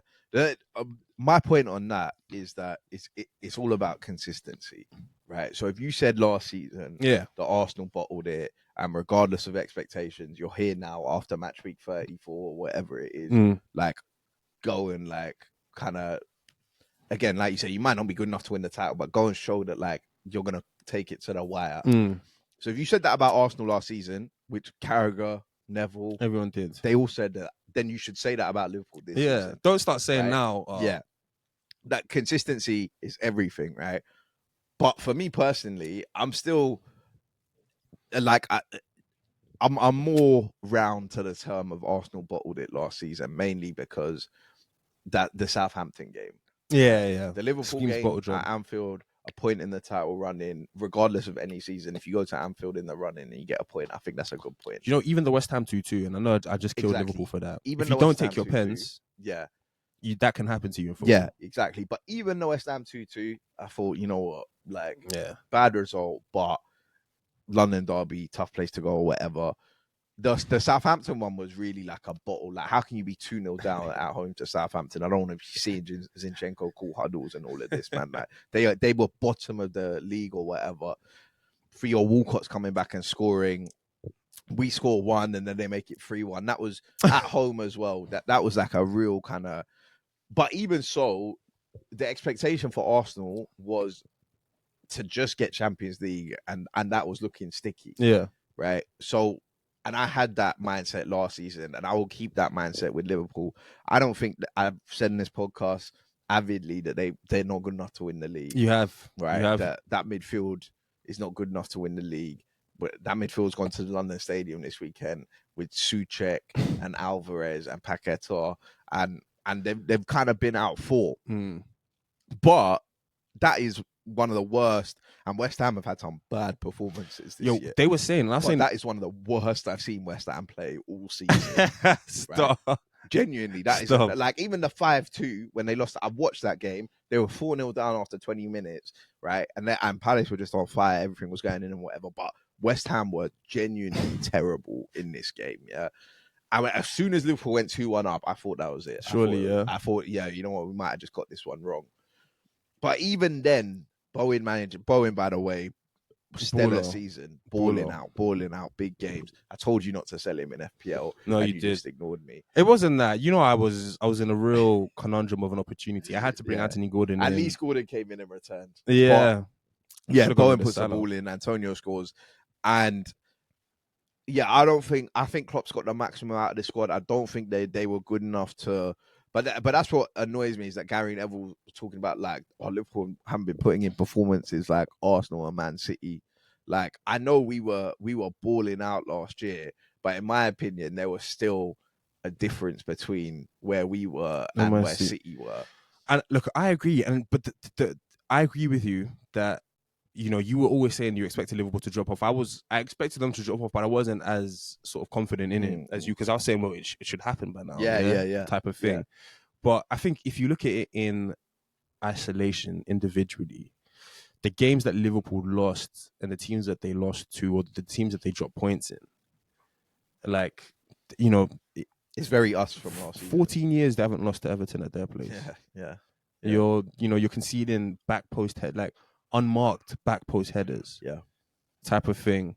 And then obviously the West Ham, when you do go 2-1 up in a game, when they lost to Everton, they were only 3 points behind us at the time. Yeah. And it was like, if they beat Liverpool, we could have lost in the North London derby. We could have got 1 point in the North London derby, and therefore Liverpool are still there jostling it out for second, third place, hoping that Man City and Arsenal drop points. But when you have those back-to-back drop points in that fashion, there is a little bit of bottling there. You can't tell me that for however poor the midfield was, and the deficiencies you think about the defense, that Liverpool can't beat Everton at their place, and that Liverpool can't beat West Ham at their place.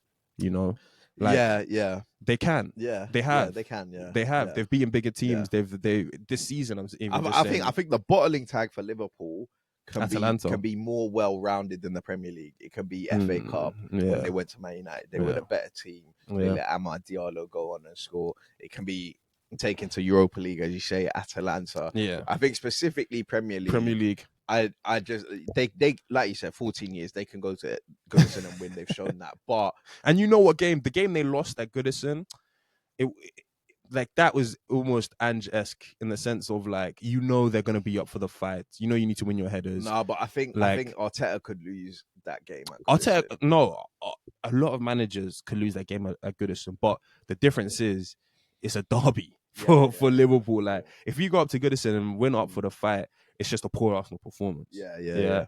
Versus if Arsenal go up to a North London derby and don't want to win their headers and don't want to, like, that is inexcusable. That is criminal. That was Tottenham. That's what I'm saying.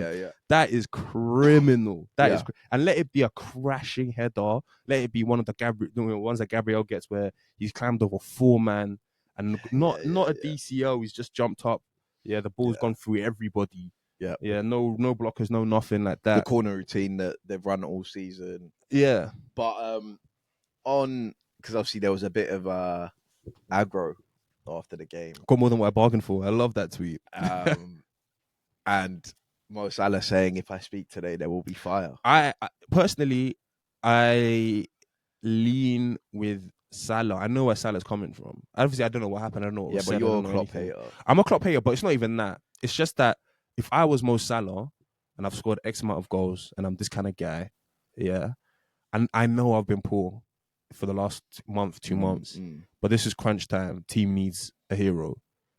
I don't think I should be sitting on the bench. So I understand if Salah's getting a bit chirpy. His performances warrant that, though. His performances have been poor, but it's one of those ones where it's like Salah's probably thinking, "I've bailed you out bare times, Klopp."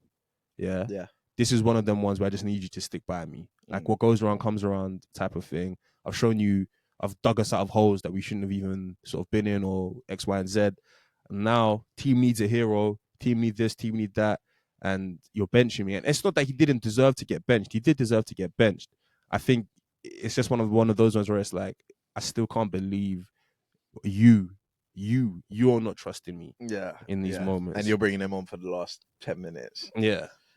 Yeah, I disagree though. But it depends on what it depends on how Salah's training, and I think a lot of the time, me personally, I will back my manager. I would. If I was a Liverpool fan, I'd be backing Klopp. I will back my gaffer. But I hear it from both sides. Like Salah isn't like some joke, man. This is arguably. This isn't me saying this, but I'm just making a point here. This is arguably the greatest right winger the Prem's ever seen. Right, arguably. Yeah. So to have him sit on the bench like that in a massive game, even though his performances warrant it, chewing him up. Yeah. And then you send him on with 10 minutes to go. But at the same time, if you're Mo Salah, like if that's Sadio Mane and he's coming on with 10 minutes to go, he's gonna win the game. Like, come on with that attitude that, like, yeah, calm. You've only given me 10 minutes, but I'm gonna come on and win the game. No, Mane, I can't lie. Mane was obviously a cold. Mane had his issues, but Mane on the pitch was a dog. Yeah, but Mane had, and it's tough to say. But Mane did have a bit of petulance in him, but it looked different to how Salah's petulant looked. Yeah. Like, I don't know if Mane's beefing Klopp like that. You know, on the sideline. But as I said, Klopp is the gaffer. Look at what Klopp's done for Liverpool. Yeah, if Klopp tells you you're on the bench, you're on the bench.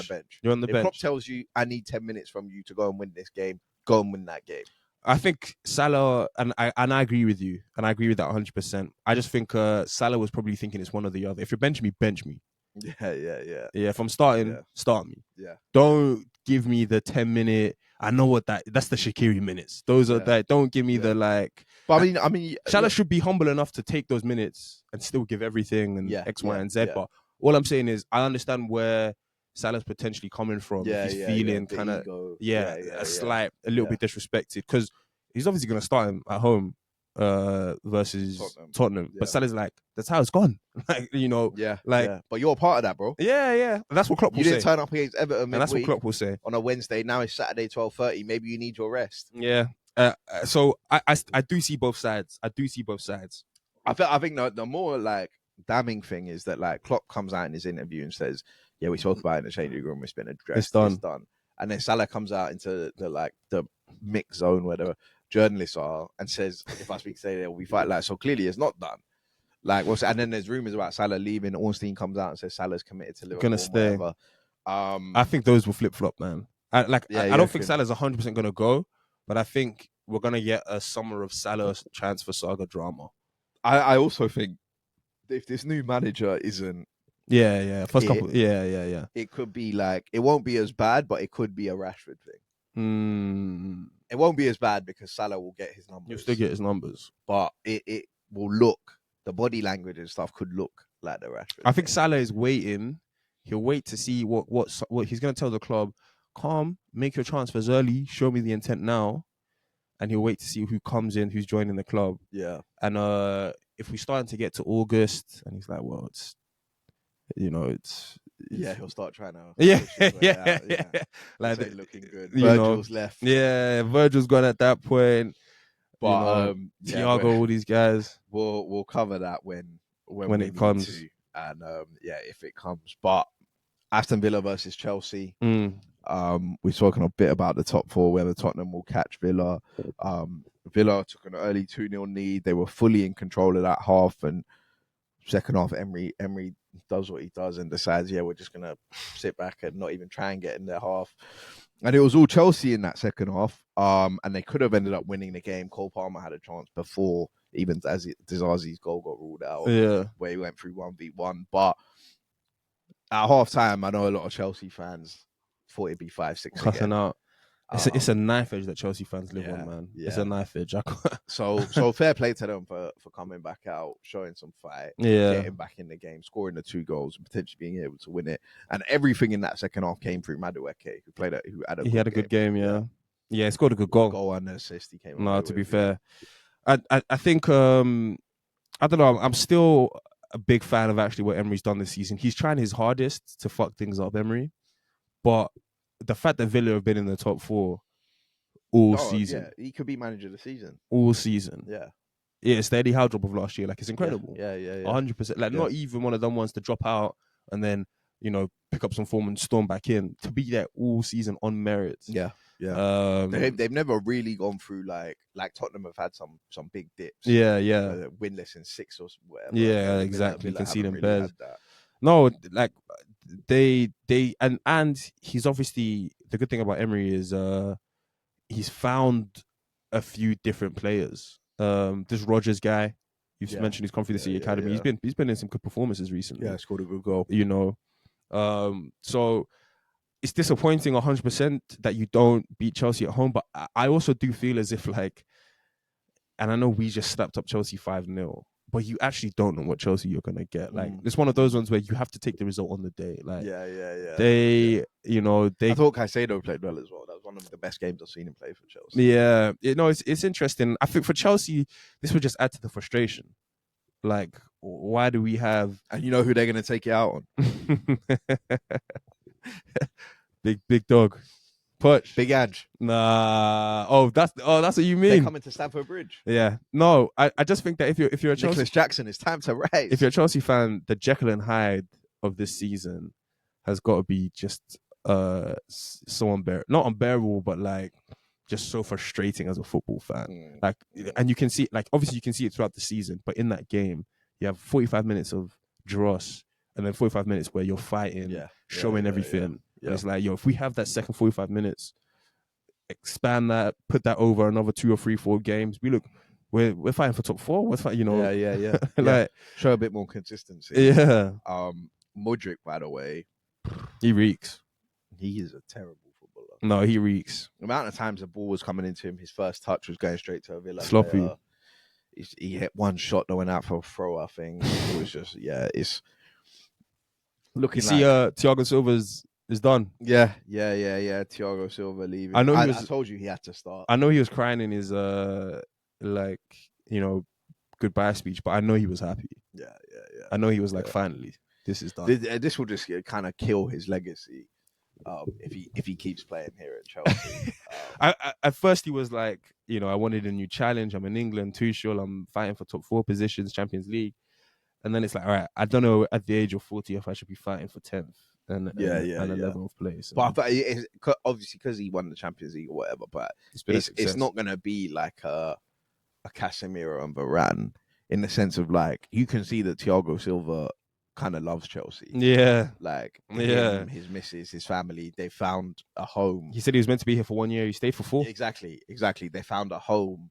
Yeah, right, he said his kids are going to continue to play for Chelsea. Yeah. They were kind of similar to how Martin Odegaard speaks about being at Arsenal. And whatever. London does that to football. Casemiro and Varane, you think they're going to speak about Manchester like this?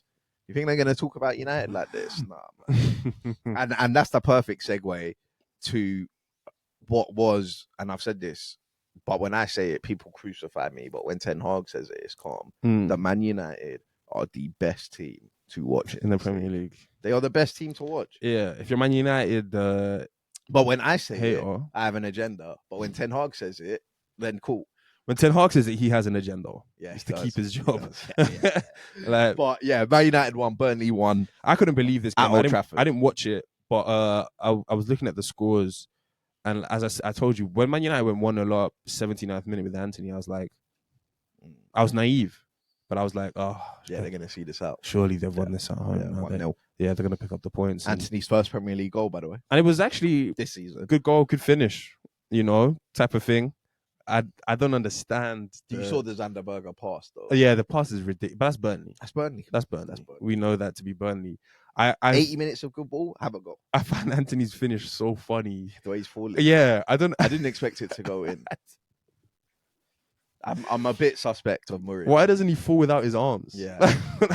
He doesn't even use his arms to break his fall. I mean, on this, I watched the game. There's not too much to say on the game. Yeah. Because it was very classic Burnley and classic Man United. Good football from Burnley. We're not taking their chances. Yeah. Same old story that we've said about Man United. The gaps, the spaces. So there's not too much to say on the actual game other than if I wasn't watching the game and I saw 1-0 Anthony, I would have been in the same boat as you. This is done. Old Trafford, they'll see this at 1-0. But because I watched the game, Burnley had enough. Because I was watching the game, I knew Burnley was coming back. They're going to have a chance. And it's just about whether Burnley will take it or not. But, okay, so I'll ask you now, between Casemiro and Onana, who makes the bigger mistake?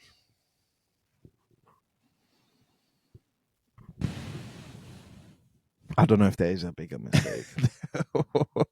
I don't know if there is. I think Casemiro's header is absolutely ludicrous. Like, what the fuck are we? What the fuck are you doing, man? Like that, you just looped that up. Like, Onana's got to come out to claim it. Like, you can head that anywhere else. But at the same time, like the ball's coming from a height, or not, just stay on your line. No, I actually think Onana's is worse because I think Casemiro's is unforgivable. Yeah, but it's so dumb. Casemiro's is unforgivable. It can be explained by it's just obviously a clear lapse in concentration. He thinks the game is done. but I can't explain that because of who Casemiro is. Exactly who he is, who he should be. Yeah. He should be focused. He's a pro. He should be switched on. He wasn't. This isn't Mustafi. Casemiro doing Mustafi. Casemiro thought he was in the park with his friends. Yeah. He thought he was in the park with his friends, and he can. But Rio, Andre, and I'm not even here to kill Onana because Casemiro objectively makes the worst mistake. But he comes out like a lunatic. It's like Onana comes out every time with his eyes closed. He hasn't learned from match day 1.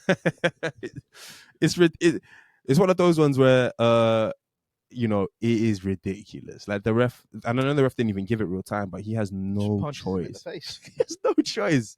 He's coming out with his eyes closed. And the worst thing about Onana is like he always looks as if like he means to do the things that he does. Yeah, he looks like he has like ref. How have you not seen it the way I've seen it? Like, like what? Yo, you've cleaned him. And Onana, there's only 3 games left, but he's gonna do it again. Yeah, that's not the end of it. Yeah. That's not the end of it. Our game. He'll take out Mateta. Let there be any sort of tension or let it be 1-1. 15 minutes to go. Yeah. Stop putting balls in the box, and he's gonna kill Kai Havertz, unfortunately. But on like I said, it's the same old story with both these teams, really. So I'll focus on Ten Hag saying that they are the most dynamic and entertaining team in the league. It's Hail Marys. Those are prayers. Saying that the 04-05 Man United team took time to get to where they need to get to. The players themselves, they forget. You guys needed time to progress. What do you take from that? He's a man who doesn't believe the own words that come out of his mouth, but knows if he's, as I said, I think he's hoping if I fall on the company's sword enough, they might repay me. Yeah. Like if I say enough positive things about this business and this company and the brand and never say a bad word about him, my loyalty on the back end could potentially be repaid. Yeah. I think that's the only explanation because what he's saying, it doesn't correlate to the 90 minutes of football that you just watch. Yeah. No. And beyond Ten Hag, I am enthralled in hearing Manchester United fans' opinions on who's worse between the players and the manager and who should go between the manager and the player. And Ten Hag apologists. It's good conversation. Yeah, it's just interesting to peep and listen to the intelligence levels or what fans perceive to be the problem. You know that Paul Rudd, maybe. Who'd have thought we'd be here? yeah, 100%. Looking at United fans, talking about it's on the players, it's on the manager. The manager needs to do this. The players aren't good enough. I know Burnley are fighting for relegation. I know Burnley haven't lost a game in 8. I know Burnley are, coming up 2 points off safety. Yeah, I know Burnley are doing the things. If Vincent Kompany keeps them up, I mean, real conversation. How big time is that? Yes, we have to get there. The thing about Burnley is Burnley are their own problem. So it's Burnley should be safe.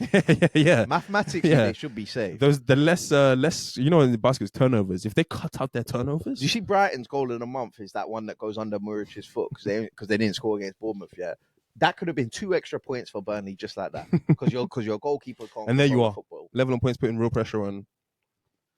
No, but my point is that United fans can barely say with their chest that they've got better players than Burnley, and that lets you know that Ten Hag has to go. That for United fans who are questioning whether or not Ten Hag should stay, are the ones who are saying it's not him, it's the players. Give him some more money, give him some new players. We'll start to play good football. I personally, as a not casual, but as like a non-biased fan, I just don't see how Erik Ten Hag, even with a fresh set of 11 players, can overcome the swamp that he's already built in the club. Management-wise, everything-wise. The game, as you're saying, it shouldn't be a basketball match with Burnley, even though they are playing well, even though they are plucky, even though they do have something about them these days. it shouldn't be a basketball game. And when you go Sheffield, they play Sheffield. And when you go 1-0 up with 10 minutes to go, you should show them levels. That should be lights out. You should show them levels. Yeah. You know, so, and that is management. And guys was, yes, Casemiro made a mistake. Yes, Onana made a mistake. But this is the consistency of these mistakes. You know, the consistency of the basketball games. I don't know how United fans could even say, yeah, give him a preseason. I get it, though. I understand they don't want to start again. I remember the abject fear of starting again. Of now, and it's so true. Like, a new guy will come in and be like, Anthony's not my player. Lisandro's not my player. Casemiro's not my player.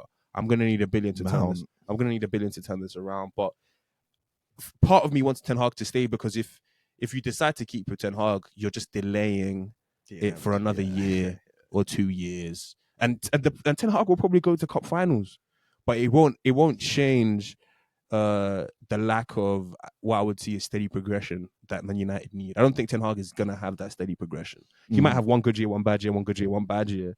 But yeah, United fans in the comments, you let us know your thoughts. But like, guys who are really, really, really ratting up for Ten Hag, I don't know how you have a leg to stand on.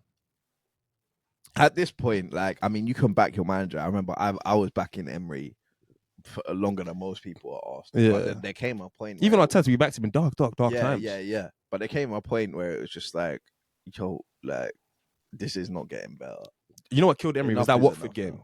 You know, like, when you can see 20. I was still backing him after that, though. But okay, and I remember there was a point where we went away to Leicester, and it was like, it was in like November. And it was like, if we lost that game away at Leicester, we were like 15 points off top 4 in November. And I was like, yeah, if we lose this game, I can't back this anymore. I don't know how you know. Yeah, and I agree with you. Your original point. They are the best team to watch, because this season, especially, you think there's not a new low here. Surely not. The Chelsea game, and then they shatter the floor. 3-2 up in the 90+8. Yeah, then they shatter the floor. You know. But yeah, shout out Man United, because you're providing us with weekly entertainment. Exactly. But moving it on, and one team got relegated this week. They are no longer confirmed Premier League team. They will be playing Championship football. One team got promoted. We'll talk about that later. Yeah. But Sheffield United, they had to go to Newcastle, and I think they had to win. And they scored first. Stay up. They scored first, and they ended up losing 5-1. Yeah, says it but all. I'm not going to get on to Sheffield. We've known that's been coming, and St. James's is a tough place to go. But Newcastle bouncing back after a loss away at Palace, and I guess we got to start with home game Isak. Yeah, he's cash money. He really is just cash money. Good buried, finish. Yeah. Got his pen after that. And Gordon stepping up with his returns. We mentioned that briefly on the FPL. And Callum Wilson came back. Bagsman. Serial bagsman. Just comes in, gets his goal, one touch, bang, good finish. And yeah, Newcastle, even with their injuries, they're looking like they'll get Europa League. They will. I mean, it'll be based off home form alone, but damn, I do respect how good they are at home. Like, they can literally beat anybody in the country at home. They beat PSG 4-1. Yeah, and PSG are Champions League semi-finalists. Yeah, so they're so tough to judge, Newcastle, because if they're playing away next week, they could lose that game. They could draw that game. You know. They got Burnley away next week. Oh yeah, they could draw that game. Yeah, they could draw that game 100%. Burnley could win. yeah. So it's really tough to analyze Newcastle. What I will just say is I'm happy that Isak is continuing to grow. I'm happy that Gordon is continuing to grow and get his minutes. Anthony Gordon's had a monster season. He's had a monster season. Even people who haven't necessarily played every minute for the Newcastle campaign, but I think have had good seasons, like Livramento. I think Livramento's just good that he's been getting minutes. Harvey Barnes. Yeah, Harvey Barnes. It's good that he's been getting minutes. I think he's been their best player this season. Yeah. Gordon is 100% assuring for their best player. Even Bruno Guimaraes has been good for them this year. Got another goal. Yeah, I think Newcastle. I was disrespecting Eddie Howe a little bit earlier on in the pods, but he's not all the way brought back some respect for me. He should be sacked. And I think they should still look to probably move on. And you would still be wrong. No, well, to be fair, Eddie Howe. It depends on their ambitions. If men. If Newcastle want to finish exactly where they are now, 6th next season, keep Eddie Howe. No, they get some good players. They could get top 4. Because they're going to lose some players. They're not going to. To be fair, it does depend on it. But if they lose players, Europa League's probably the best they can do, and Eddie Howe will do that. Yeah, Eddie Howe's probably is happier to be in Europa League because less scrutiny. Yeah. And also they'll have a better chance in there, innit? Yeah. I'm not all the way sold on Eddie Howe, but I just want to say that he's done. If he gets better. Europa League, that's a very good season. He's done better than I was killing him for. Yeah, earlier on in the season. And Newcastle have had their injury problems as well. Yeah, they have. And their performances are a much higher level than Chelsea or Man United And that's what I was gonna say. You know, there was times where it was Lewis Smiley and the Longstaff brothers. That PSG game you talk about, Longstaff was in there. Emil Kraft. Yeah. So he does know how to set a team up. Yeah. So shout out Newcastle because I think they will end up getting Europa League. But moving it on, Bournemouth versus Brighton. And before we kill Brighton, since the 5th of November, Bournemouth have been the 5th best team in the league. Yeah, crazy. They have the 5th best record. Crazy. Iriola. Iriola's breaking records left, right, and centre. I think they got the most points they've ever had in a Premier League season. They got 48. Most home games. Top half of the table, aren't they? Without losing or unbeaten home record. Yeah, I think then was it 9th maybe? Yeah. Iriola has them man balling, man. I was joking with you that should be 6-0 on Saturday, but I don't think it's going to be. It's going to be a tough game. Yeah. It's going to be a tough game. I really respect the Iriolas and the Gary O'Neills because you want to talk about maximizing squads. That's what they're doing. Yeah, 100%. Like obviously Solanke's got 18 goals, 20 goals, however many. But Iriola should get his credit for that as well. He should get his credit for that. But then other than that, you know, he's maximizing Semenyo and Max Christie and Patrick Kluivert. We've never saw Kluivert score goals before. No. Any sort of consistency. Lewis Cook. Yeah. Senesi, Lamani. Like, who are these guys? Yeah. They're definitely not, or you wouldn't have thought were 9th, 10th placed midfielders. And this game in particular showed some levels because De Zerbi. Yeah, it's meant to be the guys. The way we talk about Iriola now. Yeah, it's how it's. Yeah. But De Zerbi was getting even more gas. De Zerbi was like being put on this pedestal straight to the top, straight to Man City, straight to Liverpool, straight to. Did you see, Pep's interview about De Zerbi after, and he was like, you know, the classic Pep, I've smacked you 4-0. The gaslight. You're the best. He's just the best. He's the best manager in world football. Yeah. He's the best. Yeah. I love that shit. No, but I agree. And you know, I personally will always have love and time and respect for De Zerbi. Of course. Because I love the fact that he's at a club like Brighton and he tries to play good to the style of football. Yeah. Like I told you in that Man City game, they just got completely moved to. Like it was actually just a violation. But he every single time they were trying to play out from the pack, they were trying to move. I remember when we played them in the Emirates, I came away thinking like, yo, De Zerbi, they are a good coach team, a well coached team. But at this current moment, the starting 11s that De Zerbi is picking, yo, he's looking for the sack. I said this last week. He's in that Italian gaffer phase.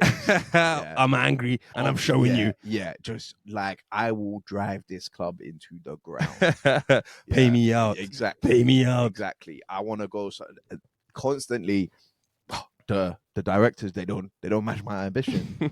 We don't know where Brighton. I told you he's way too honest in interviews. You know when a guy starts saying, "I have to wait and see." But that's the Italian culture, isn't it? Conte's interview just before he gets sacked by Daniel Levy. I might need to get that back up. That was insane. That was an all after they bottled it at Southampton. Time. This is the history of players. Don't want to work hard. Yeah, I tell players to work hard. They've had different players, but the same outcome. This is what them man do. They come and then they will just throw their toys out the pram. Allegri's been known to do it. Mancini did it at Man City. It's true. It does just happen. The only one, Carlo's the complete opposite. No, even Ranieri, he was very. Ranieri fell out with players at Chelsea. Yeah, fell out with players at Leicester. Yeah. But I think Brighton are I think they're like winless in a couple of months or so. It's not the first time. Brighton got a win after the first time in 10 games and then went on another 10-game winless streak. Yeah. And the win that they got, it was like Chef U, or it was at like Burnley or something like that. Yeah. I remember De Zerbi going crazy after beating Burnley. I think, yeah. I remember. But yeah, shout out Bournemouth, and that won't be an easy game for Arsenal on the weekend. But moving it on to a game that we spoke about, we were actually talking off air. That it's difficult to talk about Fulham because you never see Fulham on like a 5-game win streak. Yeah, it's never that. A 4-game win streak. No, let's talk about Fulham. But again, we both called this one. We both said, yeah, this new manager bounce, this Palace hype is coming to an end. Yeah. Right. And had it not been for a Jeffrey Schlupp laser into the top corner, I told you that is the most Crystal Palace goal. And I know, but it's the most Crystal. But Jeffrey Schlupp, that kind of goal will only ever be scored on a new manager. Yeah.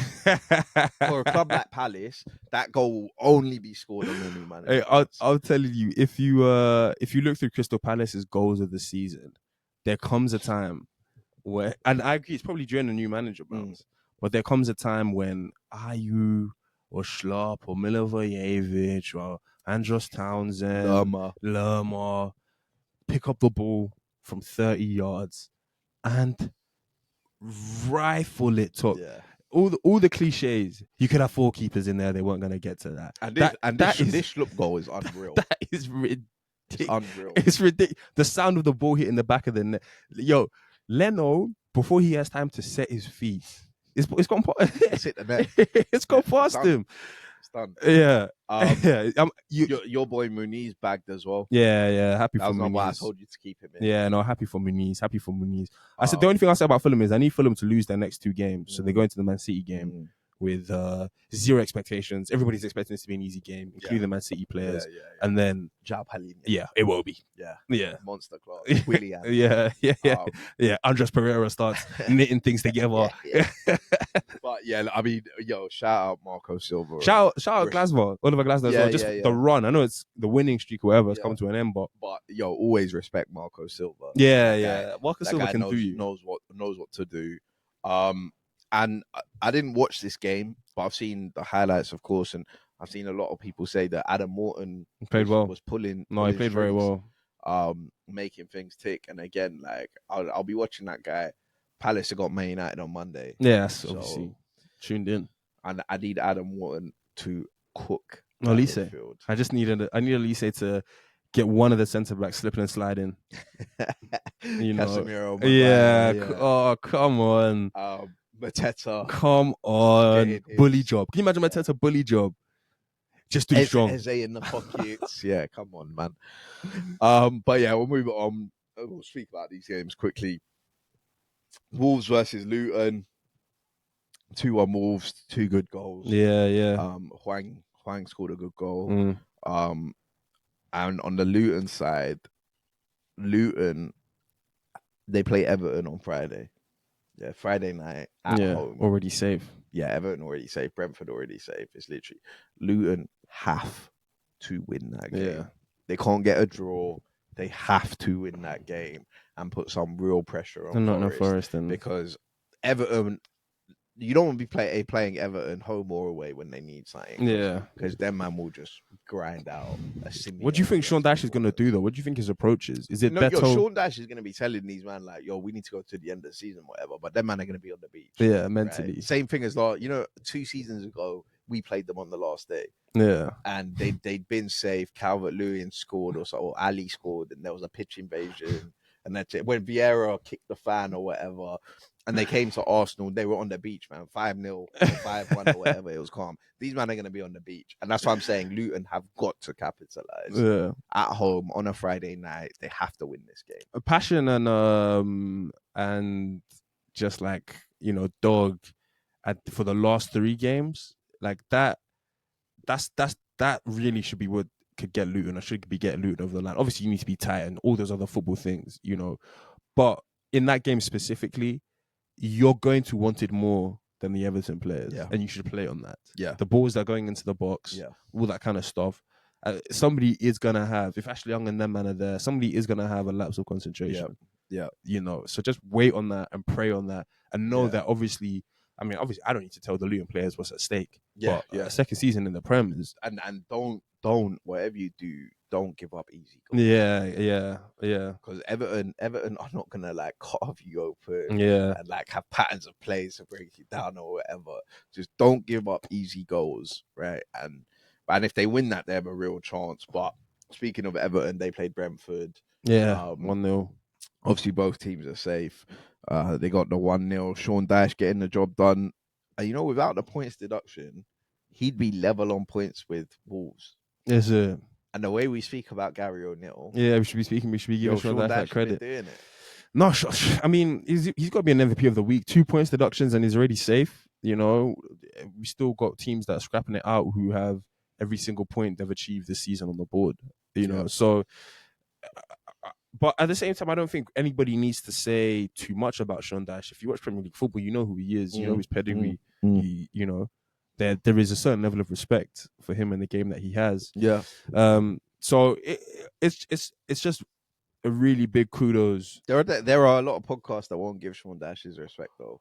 Oh, I don't know. I've actually never. When's the last time we actually heard anybody talk bad about Sean Dyche? Well, it's not so much talking bad, but they won't mention. They won't mention. Yeah. What I'll say about Sean Dyche is a lot of the love and credit that we give Klopp, we could give to Sean Dyche. He'll get guys to run through a wall for them.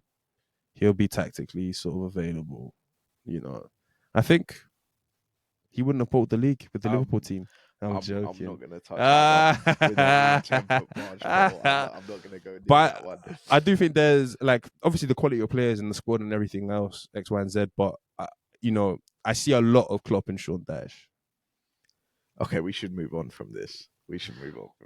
Whoa. Because they'll start telling you in the comments, I see a lot of Tony Pulis in Arteta.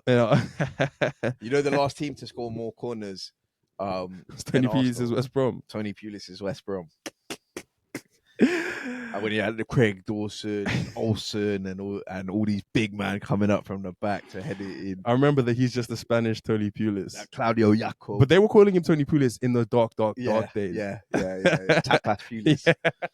Yeah. But on the Brentford side, obviously Brentford are safe, don't really have too much to play for. But Ivan Toney, yeah, he's been poor.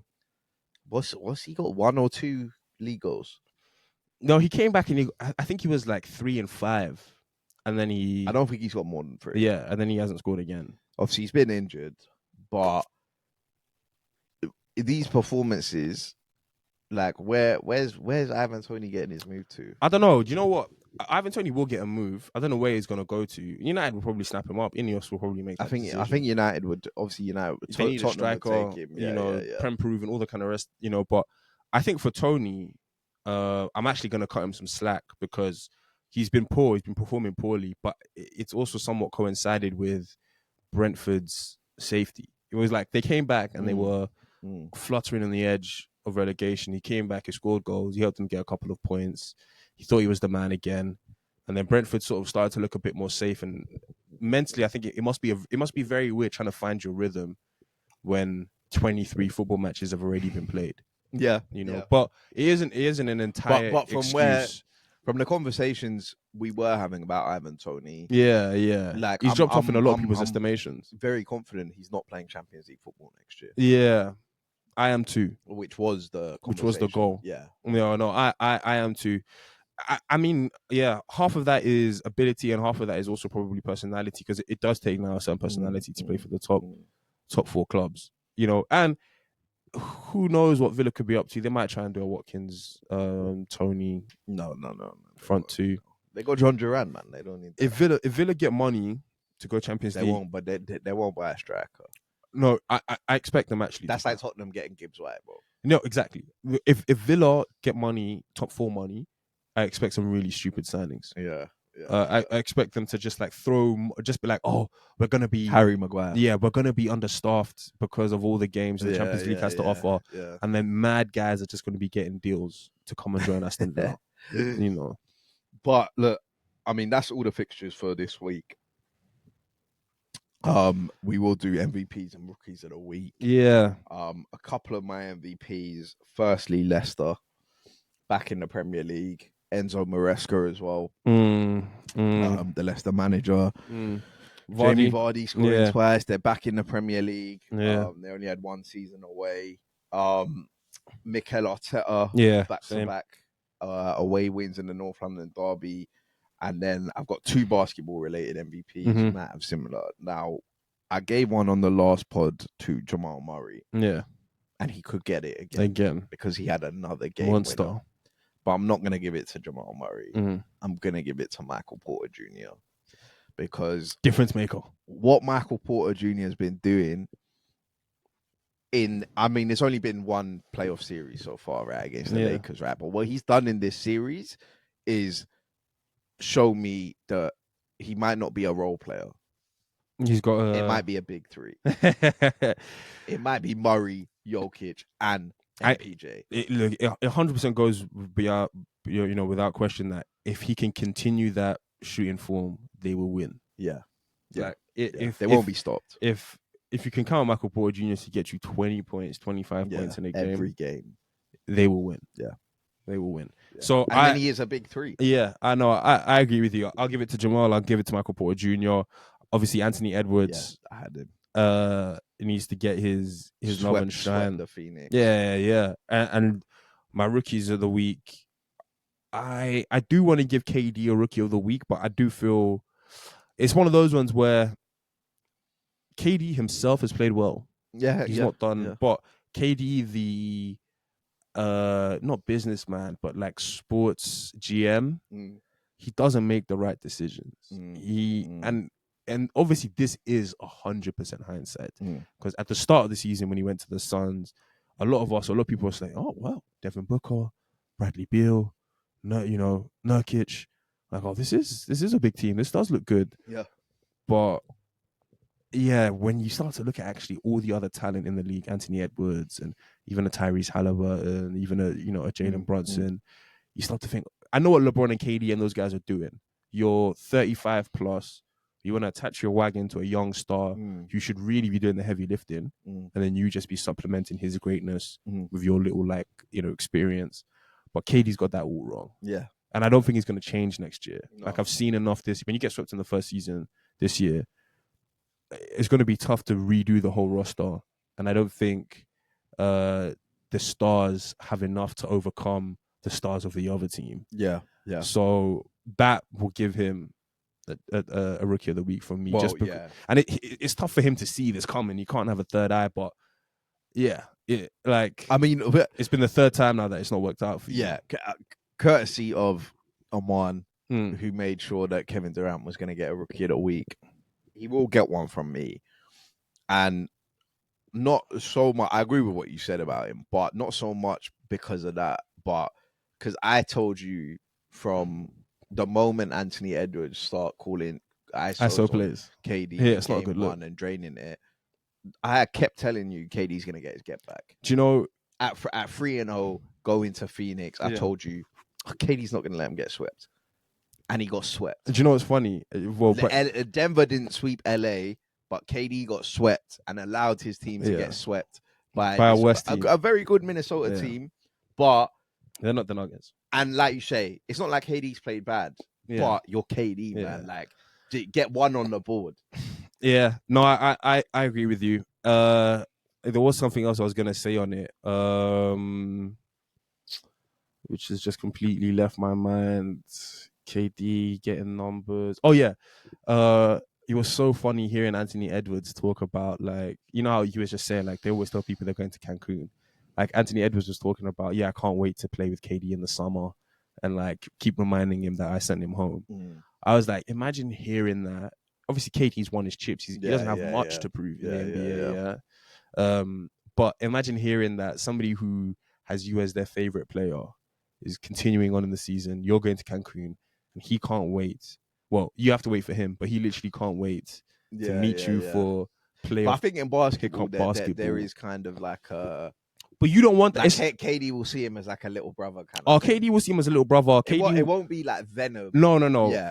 It's no animosity in it. But just the point of it all. You're KD. Yeah. You got this young buck now. The new guy. He's coming patting you on the head saying, you tried harder and you're out there. And you don't want that. You don't ever want you don't ever want to actually be in that position, see the changing of the guard, because that was KD to the man before. Yeah. Like to physically see the changing of the guard and to have the guy who you have to give the baton to be your number one fan and all this kind of stuff. In some ways, it's a big compliment. In some ways, you're like, oh man. And he sent you home on a 4-0. Yeah, come on. And he's the biggest shit talker in the NBA. Yeah, I've also got Sheffield United standard to explain that one. Salah, like, forget about the argument, but you don't need just to everything. Say if I speak, there will be fire. That's over the top. Chris Wood, and I've got Ange. I will always kill Ange for the details. Yo, so my last one, Tottenham Hotspur Football Club in general, manager, coaching staff, players, fans, stadium, all station, all of it. Yeah. Tottenham Hotspur Football Club. It does not get more rookie than this. All season, when we give our rookies of the week, there won't be a more applicable term than Tottenham Hotspur Football Club. In their biggest game of the season, they bottled it. Yeah. They were 3-0 down at halftime. They let Arsenal come to their stadium and absolutely rushed them. Kai Havertz, GA on your head top. Saka, GA on your head top. Yeah. And you, man, just have to hold that. I also want to give Merson the champ of the week, because we always talk about how we don't really have Arsenal pundits on Sky TV. And to be fair to him, when he is there, it's completely different to Theo Walcott in terms of at least he has some personality. He'll give it to Michael Dawson. He'll give it to some other guys. And I actually think that Paul Merson has a better understanding of the game. Of course. He's normally, like, I remember before we played Villa, he called out. Similar to Glenn Hoddle in like that old school generation, but like when they talk, they understand. You should actually probably listen, because Paul Merson was a number 10. He was saying before the Villa game, before we kicked off, when the team sheet was put out, and I didn't think anything of it. He was like, I think Arteta is not overthought, but he was like, I don't know why he's not played Jorginho. Keep the same team, keep it flowing. I don't like it when we switch things up. I remember last year we didn't play Jorginho, we lost control in the midfield. And then we lost control in the midfield, we lost the game. But that's just to your point that he does see a few things, and he is spot on. But even beyond that, because I know he knows football, I like having an Arsenal pundit on Sky TV who also has a bit of personality and will not let guys bully them around and just say, Tottenham are the best, and how we should love off Tottenham and how we should love off Liverpool. He'll put Michael Dawson in his place. For speaking some nonsense after the game.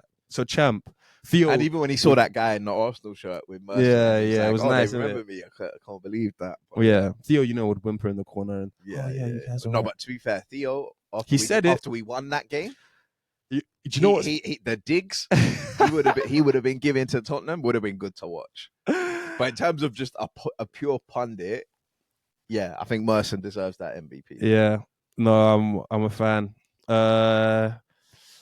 Is there anything? Oh yeah. Give an MVP to Xavi Alonso and Leverkusen, because you're still digging it out. Yeah. And what? That's it. That's all of them. That's all of them. All right, perfect.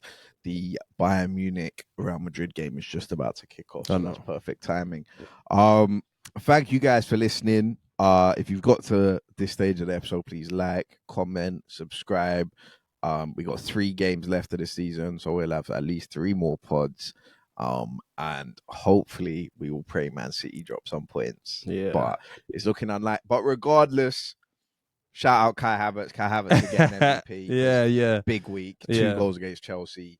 And regardless of all of that, the one thing I'll leave you on is North London is red. London is red. Yeah. We are back. Thank you guys for listening. We'll see you next week. And peace.